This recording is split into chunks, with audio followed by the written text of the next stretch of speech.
So I'm really excited to unpack a couple of those topics that were started in the last session and continue those forward. In the interest of full disclosure, I thought it'd be interesting to note for the room as well that the Accelerator program that we run, and Claire is from the program as well here today, we're at the second stage of our selection process. So we actually have our pitch night tonight, and the teams that we had applicants this year, the first stage is an online video, second stage they'll pitch to mentors, and the third stage is an interview with the selection panel. 17% of the applicants this year were women, so numbers are still really low. But what is really pleasing is that 44% of the teams that made it through to pitch night had a female co-founder, which is a dramatic improvement from last year.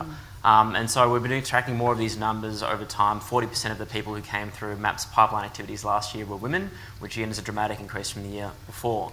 So it's certainly an interesting time for us, and I look forward to kind of sharing in a few weeks' time the final numbers around who did actually make it into the Accelerator program. One of the things that we wanted to talk to today in this session was how to build an entrepreneur, and that's been broken up into three components. One, the importance of fostering an entrepreneurial mindset. Two, the role of education. And three, the role of mentoring. And we're going to have a chat about all three of those things. The thing that I'm excited about is the diversity of this panel. Jan is the woman, the person when it comes to social enterprise. And what wasn't mentioned earlier, which I'm incredibly excited about, is that Jan has just joined the advisory board of the Compass, which is the Impact Entrepreneurship Group at the program that is part of the Melbourne Accelerator program at the University of Melbourne. We have Sally, who's obviously with Google, but one of our nearest and dearest friends, and does us a very kindly hosted us in Sydney and in Silicon Valley over the years when we go and travel over there. She's also got a higher education background and used to work with our Vice Chancellor at Griffith University many years ago, and has got some interesting anecdotes there as well. And then we have Sarah, who is going through the motions right now and is an entrepreneur in her own right. She's involved, comes from Wagga Wagga and has been starting a business there. So we've got a few panelists in that region today. But also when I was I'm going to call you out on this as well, Sarah. When we arrived and I walked in and said hello to you, you said, "What am I doing here? I feel like an imposter." But that is ridiculous. You are the very reason why we are here, to try and encourage more people like you to be here and feel comfortable in an environment. And I turned to her, "Don't worry, you feel like an imposter every time, no matter if you're male." In my mind, I feel like an imposter most of the time I go into any room, because there's always so many extraordinary people that are getting involved in this space. So I think in the conversation we're having today, there's going to be a bent where Jan's probably going to talk more about the social impact, I think, and can add a really great insight there. Sally can talk to the STEM and the role of corporates like Google and those sorts of things. And Sarah can give us her insights as a female entrepreneur coming through the ranks as well. Now, the first area I'd like to kind of unpack is the importance of developing and fostering an entrepreneurial mindset. And I want to throw it to Sally first, because I know you're very passionate about this, which we heard a little bit about before. But can you perhaps start by describing for us what you mean by an entrepreneurial mindset and how that might be different to the norm? I think it's a great question, and I have a lot to say on this, so I'll try and be brief here, and catch me at lunch or something, because I will chew your ear off happily about STEM and education. I actually think we need to define that. We talk about words like entrepreneurial culture and entrepreneurial mindset and throw this around like it makes sense, and I'm sorry, it doesn't. It means absolutely nothing. We need to get some clarity about this, and we need to actually say, well, what is that? And if I think about what an entrepreneur does, Simone put this really well before when she talked about her business and what she was doing. She said, I found a problem, I delivered a solution. Right? That's what entrepreneurs do. And we need to actually say, well, what is it we want to develop in kids, in young people, in women? We want to get people out there looking for the problems, identifying really clearly, articulating what the problem is, not just going, I'm annoyed about something. Saying, this is a problem and this is why, and coming up with solutions and enabling them the pathway to go there. And, entrepreneurial mindset, if you unpack it further, is more than that. It's about creating people who are curious, but enabling them to figure out what they don't know and find the avenues and navigate it to ferret out the information, the courses, the programs, the support, the networks they need. I think we need to be really careful when we think about schools and we have the conversation about schools. And I have a huge background in this space. I work very closely with federal and the state governments on STEM initiatives and the digital technologies curriculum implementation. And I understand the constraints and the challenges in a school. But really what we're talking about when we say we want to teach entrepreneurship at school isn't another discipline. It's a mindset. It's those things. It's identifying what are the problems and what are the solutions in in every single discipline that we teach. And it's about creating curiosity across the classroom, across the curriculum, and teaching kids that they can actually go further and explore things outside the framework that we have in schools, which is around assessment and is around going on to university. So I do think we have to unpack that. I really get annoyed with buzzwords, and I get very annoyed with them, and I get really annoyed when we just kind of lump something and say it's this thing. Well, it's like, well, what do you mean by that? And so I think that's the starting point for me. Not go, let's create an entrepreneurial mindset. It's like, let's create people that are curious and get so annoyed by things that they want to go solve problems. Because that, to me, is what entrepreneurs do. And they do it in businesses, they do it when they're working for other people, and they do it when they're working for themselves. Because that's a mindset that actually helps everybody in Australia, not just people that are starting their own business. And full disclosure, I've run businesses, I've done businesses, I've worked in startups, and I've worked in corporates. And the reality is, in students' lifetimes that are graduating today, they're going to have an average of 8 different careers in their life, right? 8. That's not jobs, that's careers. They could have 20 or 30 jobs. And some of those are going to be working for other people, and some of them are going to be working for themselves. So let's create that mindset that will transition and take them from success in both of those worlds. Sorry, I'll stop now. All right. I have a lot to say on this. Sally, if you go too long, I will pull you up. Good. That was Please do. Sarah, I want to throw it to you at the moment. The Wade Institute has been described to me, and what you're trying to do there with the course is accelerated life experience, not in terms of studying the theories and all that sort of stuff, but going out and practicing it. Can you talk to us about how you are finding that experience so far, the diversity of the cohort in terms of, are there silos, or is it one particular set of people, or are there different kinds of people coming through the program? And perhaps a little bit about what's happening in there, and I guess in this new kind of program that's only in its first year. It's absolutely an incredibly diverse group of people. Like, I think I'm one of the youngest at 22, and then the oldest is probably in their 40s and 50s. And the diversity, like, is 60% women in the course as well. So I thought that was really interesting. We're talking about women being more interested in learning. And I do think, just anecdotally, it is because we have this sort of need to be qualified before we go ahead and do something, rather than just going out and doing it. But being in the cohort and being around people who, some from a science background, we've got people. A guy is an actor and a filmmaker, we have architects. I come from a PR advertising background. So being able to find all these diverse people that you wouldn't ordinarily get to meet, but the connection is that you're all just insanely curious. Whenever we have Q&A sessions in class, we'll probably go for 90 minutes, and the poor person who's coming to speak to us is being overwhelmed, and there's still so many hands up there, because we are just so innately curious and just so curious to get to the bottom of the problem. And I think putting it as something as problem solving and presenting that to young people as well makes it so much more real, because then it's not what is entrepreneurship. And one of the things that we were talking about in class one day is the fact that sometimes it can come across as entrepreneurship is just a fad word, and it doesn't really mean anything if that's your job. But if you can say, I'm solving problems, it really contextualizes it in your mind, and you can actually go ahead and act on it. Thank you. And entrepreneurship is a hard word to spell.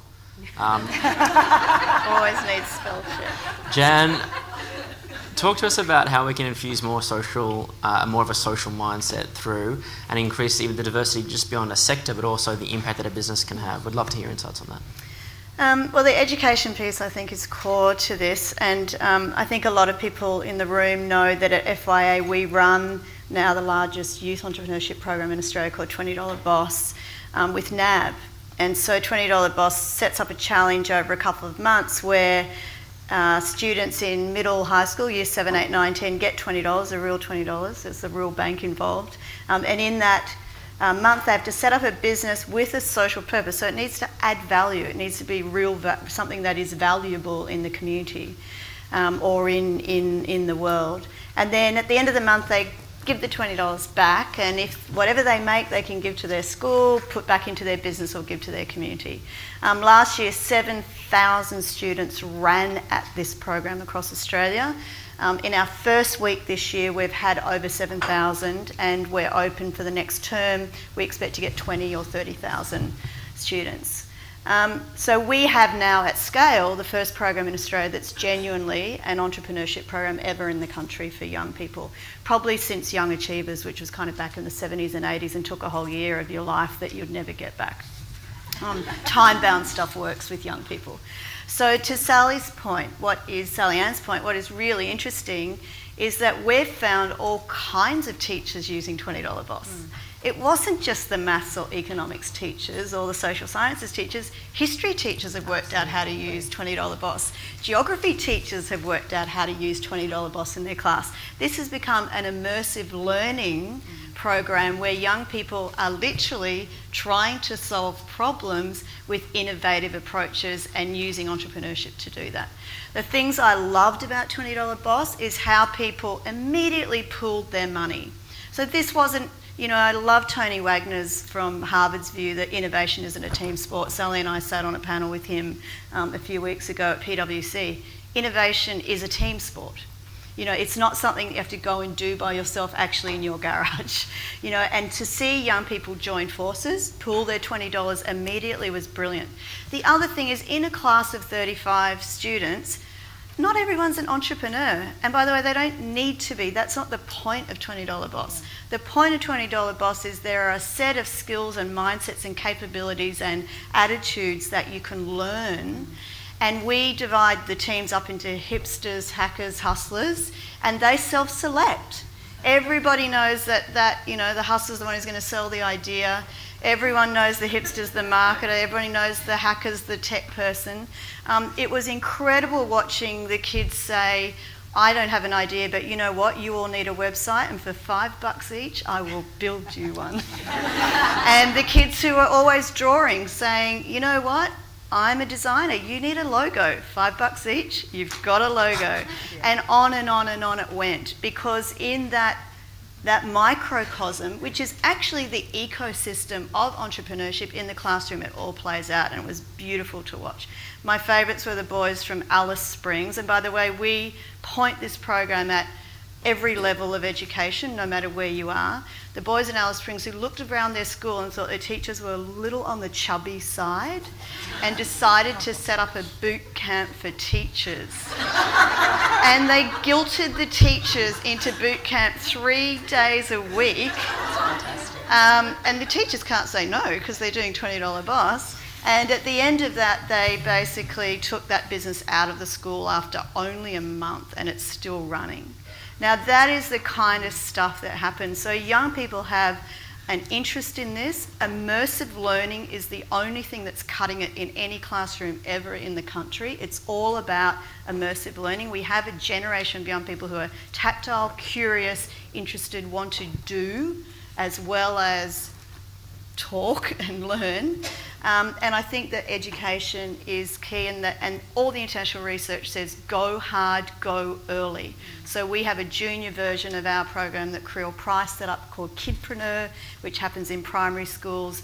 Between the two of us, we hope that we'll cover many, many, many hundreds of thousands of young people, and it's about building a muscle of tolerance and failure, or hashtag learning as we call it at FIA, failing or fucking up while simultaneously learning. It's about that. That's the thing that sits under entrepreneurship, and a generation of young people are keen on that. They're interested. We need to give them opportunities to learn, and our strategy going into this election is to ensure this is embedded in curriculum. It's not a nice to have.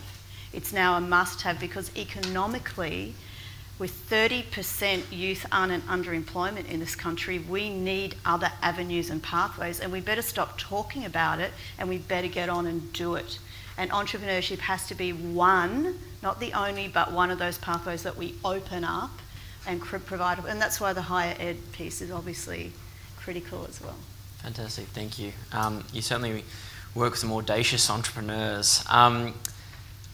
So there's a report that came out from the chief scientist last year saying that 42% of net new job creation is from new or young SMEs, young being 0 to 5 years old, and most of that is coming from startups, so 0 to 2 years old.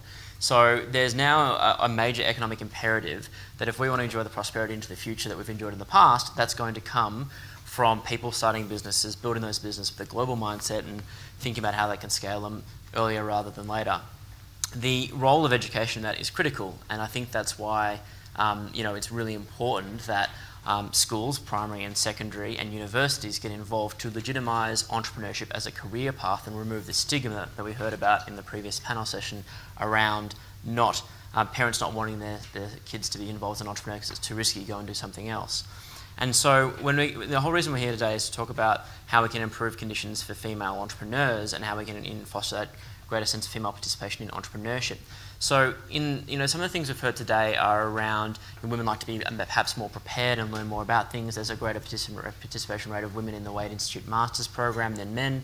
What are some of the things that you think we can be doing from a primary school, secondary school and tertiary level that would improve the conditions for all entrepreneurs, but with a focus as well on, and then again, for female entrepreneurs? And I'll start with Jan and we'll work our way back down.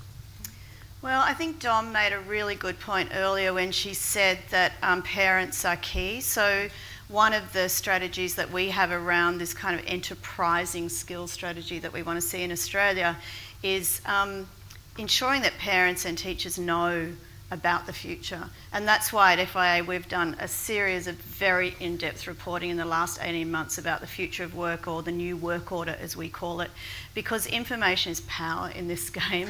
And what we've experienced is that parents, teachers, careers advisors actually don't know what's coming. They don't know that 40% of jobs are going to be automated in the next 10 years, for instance. They don't know that 60% of what students are studying at university and TAFE are actually for jobs that are going to be massively transformed by automation. Now, there will be new jobs, but again, we're not creating the picture of these are the new jobs. And by the way, we're not creating a picture about, well, where's Australia going to be? So we've come off the back of the most unprecedented growth and resources boom ever in the history of this country, and yet we have not yet mapped the path that says, and this is where we're going now. So we've done that, and that's going to come to a natural end, and this is where we're going. If we had that direction, if we came to that as a country and as governments and leaders, we would have a very cohesive story to tell our children about these are the things that Australia's going to get great at. And some of these things are accidental. Singapore is very interesting because they made a conscious decision. All they had were their people. And so they spent 50 years investing in their people. Innovation comes in many forms, sometimes conscious, sometimes accidental. But we better understand what it is, I think, that we're going to focus on, because that will help parents, students, teachers understand where we're going and what we should be doing. Within that, we always say to people, and more than ever, you can genuinely follow your passion, but let's also not set people up for failure in that kind of the world is your oyster, follow any passion, any path that you want, if genuinely you don't have the skills and the infrastructure and the institutional support to do that. Because I think for women entrepreneurs, there's not time to waste. We're trying to do a lot of things at once. It's one of the things about women entrepreneurs. We're trying to have babies and have careers and look after families and be involved in communities and be in workplaces. We actually don't have a lot of time for hit and miss. That was a real thing that I found in my career. I didn't have a lot of time for just flail around, because there's actually a lot that you're trying to manage as a woman and as a woman leader or entrepreneur. So making good choices with good information actually matters. It actually genuinely matters. Thank you, Sally. So I'm gonna build on that a little bit, but give you some practical things. And some stats. So the latest report about women or girls when they're making gender-biased career decisions or reflections on who belongs in what career is in kindergarten. So yay, it starts earlier than what you thought. So previously the whole conversation is about, and this is not just for STEM careers, so science, technology and engineering, math careers, this is more generally.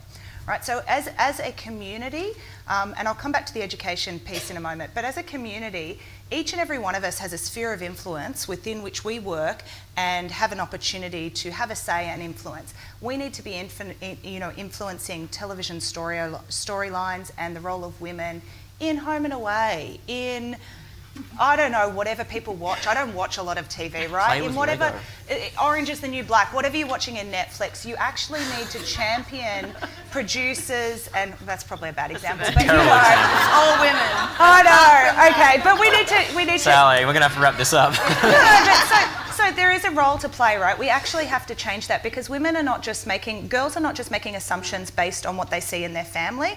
The science actually shows they're seeing it through TV, they're seeing it through media, they're seeing it through radio. So we need to actually speak up and say when we're not happy with what we're seeing and saying you need to change that, right? We actually have a program in the US with YouTube influencers and with YouTube where we are reaching out to the Hollywood community and saying you need to be involved. If you care about diversity like you say you do, you need to write storylines with strong female leaders, women as boss, and women in STEM roles where they are leading and doing the technology, not just everything else. So there's the big societal thing. And how many of you work in media, be quoted in media, speak in media, or speak publicly? Put your hands up.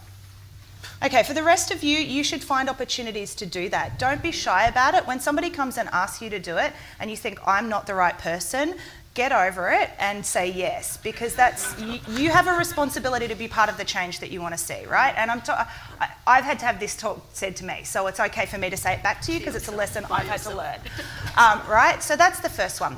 The second one is in the educational environment, and we need to start talking about where women are not represented, and they are less than 11% in my industry, right? It's really, really pathetic. We need to start young. We need to start in primary school. We have an absolute mandate right now from government to do that because the digital technologies curriculum is coming into primary schools. And what it's going to do is enable every single student to learn computational thinking and coding. Now, that may not excite many of you, and it's not about creating a nation of software engineers and coders, it really isn't, but it's actually about having a revolution in a classroom where about 80% of the teachers in primary schools are women, and giving women and supporting female teachers to be strong, confident role models about what they do and don't know and model that for kids.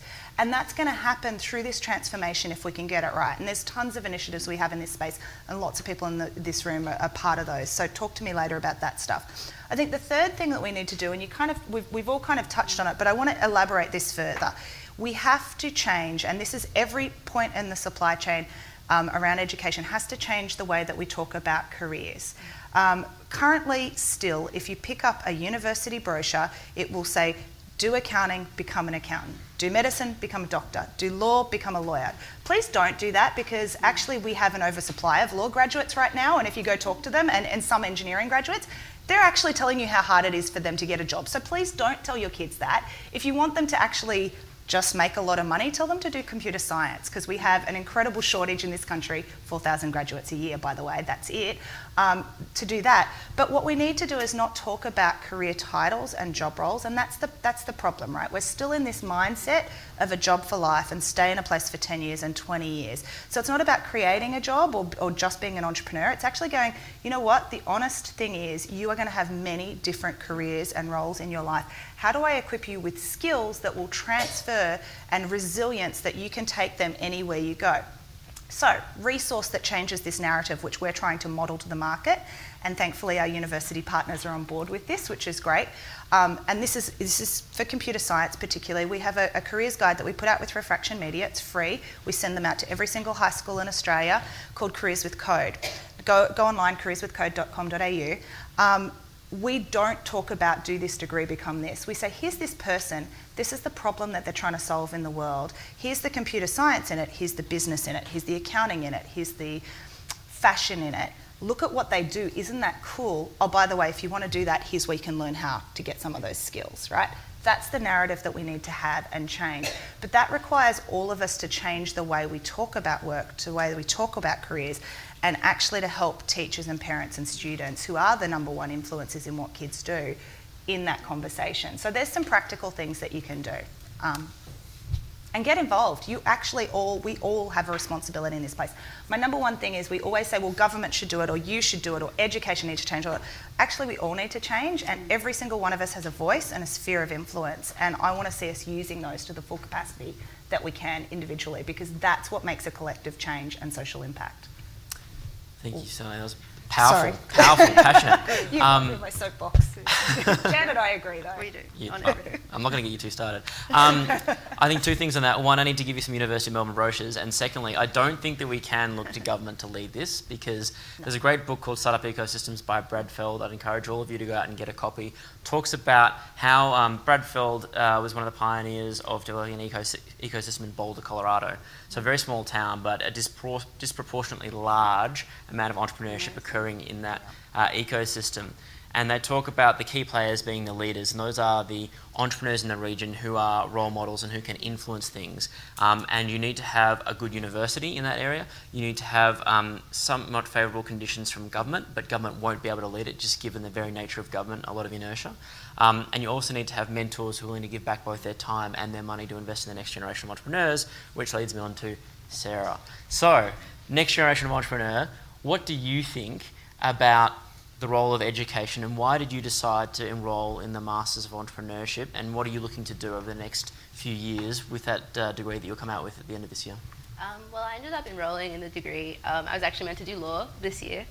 I envisioned myself Good doing... choice. Yeah, Good call. I envision myself being in Canberra right now. So whenever I think of my life now, I'm just very shocked at what happened. But I went to the Wade Institute 3-day startup program. I just saw it on Twitter because last year I took a gap year and I was just really bored, and my friend was organising this program called Youth Opportunities in Leadership, Involvement and Development, and I saw it and he wasn't getting as much reach as I thought he could, so I said, I'm bored, I have their time, can I take over it for you and just run your social media campaign and share heaps of opportunities for young people? That's an entrepreneurial mindset. At the time I didn't know that's what it was, and so, because in my head I always knew that I wanted to start something, but I thought, I'm going to do law, I'll go into consulting or corporate law, I'll do that for 5 to 6 years, then maybe I'll go study some more, and then after that I'll meet enough people at uni, and then I'll have all the connections and I'll be able to start a business.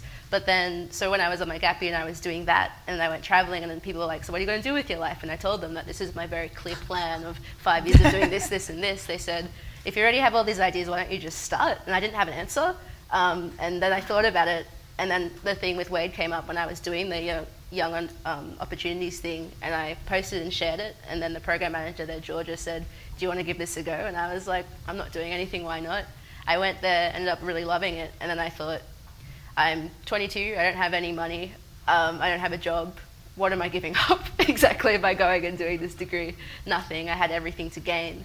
And I think that is an attitude which I wish more people would kind of consider, especially when you're quite young and you don't have any responsibility.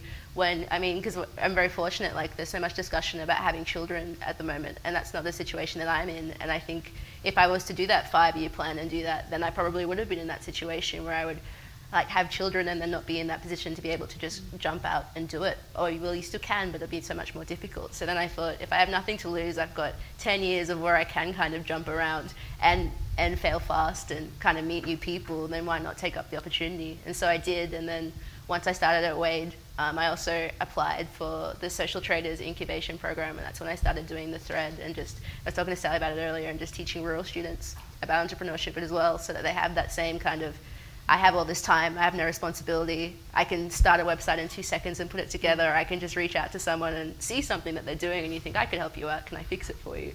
And just start going ahead and doing it. So for me, it's all just a matter of, I like solving problems. And I think when you frame it as, I just want to spend my life solving different problems and facilitating the growth of other people's ideas as well, then that was something which just kind of really spoke to me. And so being at Wade and being able to do that every single day with heaps of people that I would have never met, and like I'm meeting up with one of the guys at Wade just because I'm like, I've never thought about architecture before, could I just hear everything about architecture from you? And he's like, yeah, sure. And those are opportunities I absolutely wouldn't have got, most likely, if I was in Canberra studying my JD right now, which is... you'd be hanging out with a whole bunch of public servants, that's what you'd be doing. Yeah. An incredibly worthy recipient of the First Australia Post Scholarship. Congratulations. Oh, thank you. So. Thank you, everyone. On that note, I've got no idea how much time we have, at 10 minutes, and so we'll throw it over into questions. So if anyone's got a question, please raise your hand and yell it out. We expect a 15-year-old today to have 17 jobs in 5 different industries. You know, we've got the largest cohort in Australia at FIA of young social entrepreneurs. Every single one of them have got a degree in something that they're not using that degree in that field, they're using it in something else, and they'll keep using it in something else. So we've got social workers, we've got architects, we've got accountants, we've got lawyers who are using that skill for something else. Remember, in Australia, only half the young people go to uni, the other half go to TAFE and get technical skills. All of that is fine. We're not saying don't go and get technical skills. What we're saying, what our latest report at FYA says, is if you don't have beside that a set of enterprising skills, of which entrepreneurial knowledge is one of those, but so is different forms of thinking, critical thinking, analytical thinking, entrepreneurship, creativity, curiosity, innovation skills. If you don't have those alongside your technical skills, the graduate recruitment report said the same thing this year. They took people with that blended skill set rather than the top scoring marks for the first time ever, because we're seeing these two things as now weighted equally. Hundreds of thousands of employers said for the first time they're weighting them equally. They're not just going after technical skills, they want the whole thing. And I think the reason for that comes back to not just what problems companies are trying to solve, but what startups are trying to solve. Yes. Nothing is in a disciplinary silo, right? So when we get back to the fundamental challenge that we have in education, it is going to be a slow change across the board around the systems side of it, because the systems is set up for pass, fail, grades. It's set up for NAPLAN, it's set up for HSC results or assessment to get into universities. So we have a slow challenge to change that. But at the same time, I do actually fundamentally believe, we have the opportunity to teach across disciplinary silos, particularly in primary schools, because primary school teachers are generalists. And it's across silos or across disciplines is where you get anything amazing happening in the world, be it in social entrepreneurship or straight up corporate or startup money-making big business enterprises. It is always at that intersection. And so creating learners, creating people that know how to find what they need, I think is the critical skill, right? That's what I think in every startup founder that I've ever worked with, they are so able to ferret out their needs from any corner of the world and get the resources and the knowledge they need and pull people into their vision. That's what makes them successful. It's not everything else. I love that term, ferret out your needs. I'm going to go over here. Yes, I was going to ask about the multidisciplinary, but you've answered it, so I'll just be a little bit opportunistic. We heard earlier about mumpreneurs and then dadpreneurs, and I just want to remind everybody that there's seniorpreneurs. Mm-hmm. And Absolutely. What's really interesting about that is that the same thing as young women having children, there's a point of difference, and the ageing baby boomer, you've all heard about it. They're huge in volume and number, so they're going to be influential. And they also are often women who are faced with no superannuation. They're caring for aged parents, so they have particular dilemmas. They can't go to your accelerators and so on. But they are forming. There's an organisation that's run out of Swinburne. And I think just to include that in our discussion is really worthy. And just about everything you've said about the attitude and the opportunity applies just as equally. And I believe the success age of entrepreneurs, it's not actually in their 20s, right? I think it's 40s is the one, roughly 40s is where we see it. That's not seen. And no, I know. I'm just saying. Absolutely. But I think I want to break down the stereotype of successful entrepreneurs are not in their 20s, right? Yes. All the time. But They are upwards from there. The two data sets I heard last week, the forever. fastest growing group of entrepreneurs in Australia are under 30 and over 55. Yeah. They're the two fastest cohorts of entrepreneurs, which is pretty fantastic. And we want to get them together by vote and get them to work together, because that would be amazing. All right, we've got people raising their hands. We've got hands everywhere. We've got time for one more question, but what we're going to do is we're going to ask 4 rapid-fire questions for 4 hands that I've seen around the room, and we're going to take all the questions at once, and you've got 10 seconds each to answer the question. So let's see if you can do that, Sally. All right, I've got one over here, one there, and then return at the front. So we'll start over here. Quick, snappy question, please. Okay, sorry, it's actually not a question. I just want to follow up on that point. Snappy, you got 15 seconds because I got 10. Okay, the research that we have done, Women in Global Business, which is a whole-of-government program, Austrade and the state and territory governments, shows the largest demographic of women in Australia that have successful businesses that grow internationally are women over the age of 50. 62% of them. And they've probably been working at them for 15 years. That's eating into No talking over here, thank you very much. ecosystems have been proven, to your point about Boulder, to be key in building entrepreneurial communities, and we're importing from the US a mass accelerator when we're just trying to grow the ecosystem and the groups here. I don't know what's going on. So there are conversations with government that I think are actually really important so that good decisions are made and also that barriers are removed. I see that as a key role of government. I think government has a role to play. I don't think they will lead the ecosystem. No, that is a terrible decision by the federal government. I caught up with Wyatt Roy last week and then afterwards followed up with an email to tell him that was a bad decision. But it wasn't his decision. It wasn't, but he is.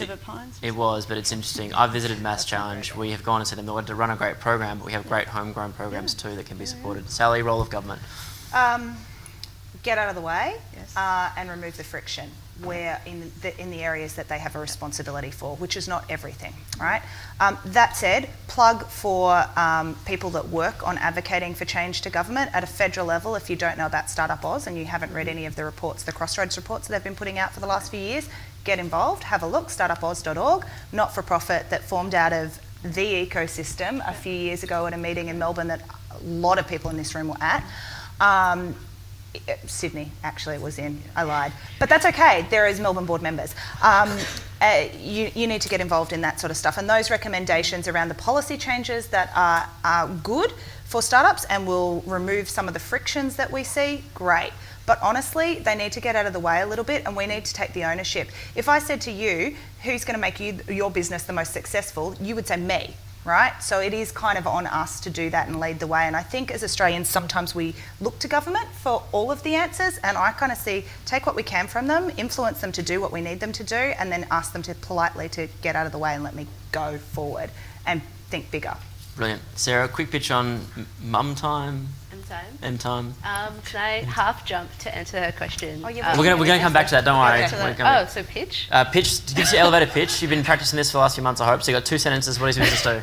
M-Time does packaged concierge services for mums, for busy mums. So each package comes with a mum-cierge who can do errands, chores, and babysitting upon request. A 3-hour cleaning session and a box of fresh fruit and vegetables plus a recipe to feed a family of 4. So you package that all together and you just pick a day and then you can have some time for yourself. I'm not a mum, Are you but a busy I want mum? that. I was like, that sounds like a wife. Sarah, I want a wife. That's a wife. You've got at least one more customer. Yeah, we're looking wife time. You've got a second business. Well, that's part of it. We realised when we did all our customer research, because we already did our beta testing. Think bigger. We will. Mums, wives, grandparents. Yeah, well, we did our beta testing. We found that mums just want someone to come in and be their mum. So now we're exploring if anyone is a corporate that is interested, because we would love to test with corporate clients actually, just to see if that helps mums, especially if they've just come back from maternity leave and whatnot, if they can come in and have someone come in weekly and help them out so they've got that time to work. Because one of our testers was a student and she was able to use that time to just study undisturbed. If you haven't read Annabelle Crabb's The Wife Drought, I'm going to plug that right now because that is the problem that you're solving now. So if you haven't read it. We've got to wrap this up at Australia Post. You are like the absolute dream PR story for Australia Post right now. You are... Last quick, we've got 10 seconds. Just to corporates, parents, please come see me if you're interested. as I said before, information. We've got it all. Go on our website, look at our new basics report, look at our new work order report. We've got 3 reports that lay it out, what the future looks like in terms of the world of work for young people, why parents need to help them navigate it, why schools need to. Information is everything. Information. You need to teach them how to pitch to their parents. I'm serious, because if you have a student that is interning for you that is at university, they are an adult right now and they are responsible for their life and their career, and you need to give them the confidence and equip them. You have that opportunity to equip them to go back and say, here's what I want to do and here's why and here's where I'm going to go with it. And be compelling about it. And that's going to do 2 things. One, it's going to educate the parents. It might blow the socks off them that their kid is that like passionate about what they want to do. And 2, it's actually going to build a greater resilience in that student, in that intern, to go out and say, this is what I want to do in the world, and articulate it.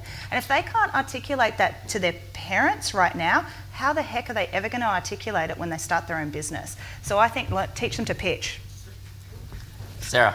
I relate to this very closely because the first startup I was involved in, I did when I was in my my 4th year of uni, and everyone in the team was software engineers, and then there was me who was doing literally everything that wasn't tech when we were working on a logistics system. And part of the issue that we had was that a lot of the guys, it was all guys and me actually, was that their parents didn't wanted them to finish uni and not keep going with the startup. And the big thing that I've kind of noticed is that I would advise them to just finish uni. Like, I don't know if this is okay to say, but to just do a generalist degree, pick up those enterprising skills and do a startup while you're studying. Because if your parents complain, it's like, I'm still getting a degree, what are you talking about? And which is literally what I'm doing right now. All right, so information, learn how to pitch and then do a startup, which is all very handy because you need information and know how to pitch to do a startup. Amazing panel, thank you very much. Big round of applause.